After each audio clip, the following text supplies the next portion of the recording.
मुलींच्या पहिल्या शाळेसंदर्भात उदयनराजेंनी केलेल्या वक्तव्याने वाद निर्माण झालाय। थोरले प्रतापसिंह महाराजांनी सर्वप्रथम स्त्रियांसाठी शाळा सुरू केली आहे आणि महात्मा ज्योतिबा फुलेंनी थोरले प्रतापसिंह महाराजांचं अनुकरण केलं असं वक्तव्य भाजप खासदार उदयनराजे भोसलेंनी केलंय। उदयनराजे भोसलेंनी महात्मा फुलेंबद्दल केलेल्या एका वक्तव्यानं वाद सुरू झाला।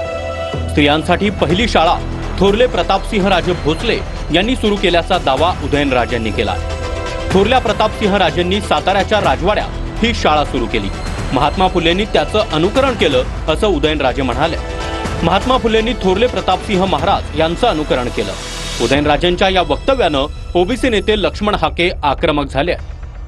थोरले प्रतापसिंह महाराज जे होते त्यांनी त्यांचं महात्मा ज्योतिबा फुलेंनी अनुकरण केलं, कारण की त्यांनी सुद्धा सर्वात प्रथम स्त्री शिक्षणाचं जर शाळा कोणी चालू केली असावी तर ती थोरले प्रतापसिंह महाराजांनी केली।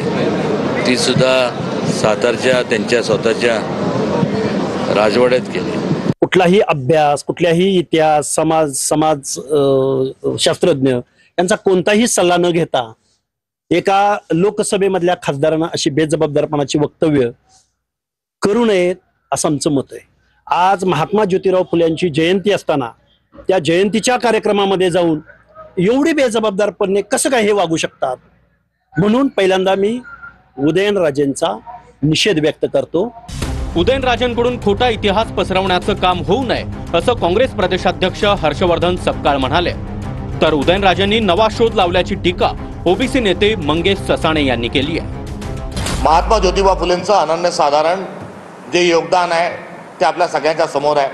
विनाकारण खोडसळ पद्धतीने अशा पद्धतीने इतिहासाची छेडछाड केल्या जाणं हे दुर्दैवी आहे। उद्या म्हणतील की गार्गी एक पुराणातली महिला होती, त्या गार्गी ही त्याआधी शिक्षिका होती। नवा शोध आता उदयनराजेंच्या माध्यमातून लागतोय नक्कीच हा, आणि याच्यासाठी मला असं वाटतंय सगळे इतिहास तज्ञ आतापर्यंतचे संशोधक फेल ठरलेले आहेत आणि उदयनराजेंनी हा जो गौप्यस्फोट केलाय हा महाराष्ट्राचा जे सामाजिक आणि जो शैक्षणिक क्रांतीचा इतिहास आहे त्याच्यामध्ये हा खूप मोठा एक धक्का देणार